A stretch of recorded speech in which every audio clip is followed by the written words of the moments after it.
This is the Wingnut Wings Fokker D.VII and or D.VII, the ALB, and the pilot is Carl Bigelow. And it's my first time doing a World War I aircraft. Even as a kid, I kind of stayed away from it because I knew you had to do rigging, and so I was like, I'm not going to do one. Anyways, this has minimal rigging. I did rigging on the landing gear. I used 4-pound tests, fishing tests. And then for the tail, I used this German stuff, which is like a stretchy material. And I did it separately or differently than what most people do. I actually drilled all the way through, and then I just made a continuous line of it through the tail section. It's easier to manage, you just pull it through. And then use a dab of super glue to put it in place. I altered the tail elevators down, and then the what's it called? Rudder, yeah. I'm not an airplane guy, I'm a tank guy. So the rudder, move the rudder out of place a little bit. Everything fits together like, I mean, it's an incredible kit. If you put too much glue or too much paint on a piece, it will not fit. That's how precise it is, so you got to make sure you're not overdoing it. The engine goes together really well. If I do it again, I would not follow their instructions because you're kind of like speeding through it, and then you're like, well, I'm going to damage that while I'm trying to do this, so because it's delicate. So I basically kind of shifted the way I'm following the instructions. I added some detail to the ammunition belts.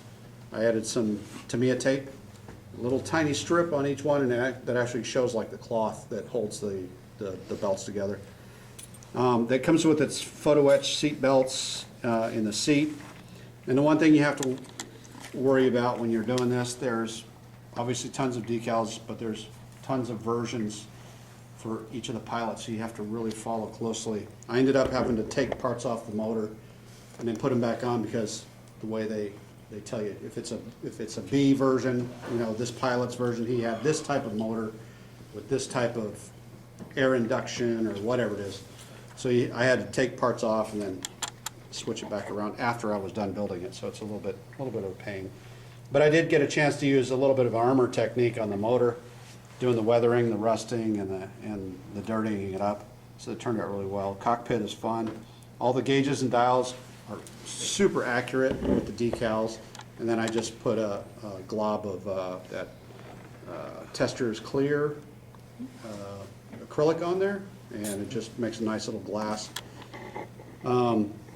I did the Losange camouflage last night, which is these sections. It's 3 sections across, and then you have to do the lines, and the lines are going to be like a blue color. So individual lines on each of the rigging lines, where they, I guess, sew it.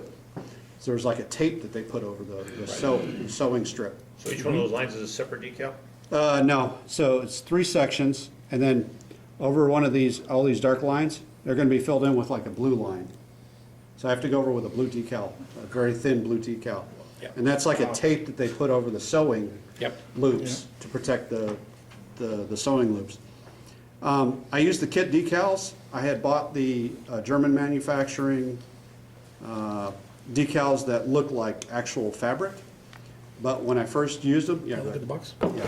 Well, when I first used them, the decals were so thick, they wouldn't settle, and I mean it was a nightmare. So it was hours trying to get them to settle and be in the right position. Just it wouldn't work. So, and they were a little bit off register as far as the holes and the alignments of the ailerons and all that stuff. So I gave up and threw them away. Didn't throw them away, but got rid of what I did. Had to peel it all off and then redid the Losange using the kit decals. This is the actual, so I started last night on the bottom half. And they're really nice, but the Wingnut Wings recommends that you actually spray over it with like a Panzer yellow, just a light tint of Panzer yellow, and it basically lightens it up and blends it. Like a dusting. Yeah. So other than that, it's a great kit. You just got to be careful when you're following the instructions. Another thing on the pilot real quick, he shot down 30 German aircraft. And British. Sorry. That's okay. This guy was in a lot of trouble when he first started, so. That's why they Maybe he take He did. them. actually did shoot down a German. He actually did shoot down a German on his second or third mission. Victoria. So, Yeah. but if anybody's seen the Blue Max, okay. Yeah. I think they got the story from this guy.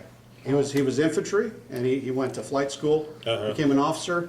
Nobody liked him. Everybody thought he was a troublemaker, a black sheep, and he ended up being one of their best pilots. But it took time. He crashed airplanes. He shot down one of their own guys, and so he was a troublemaker. But then at the end of the war, the last 6 months, he was racking them up.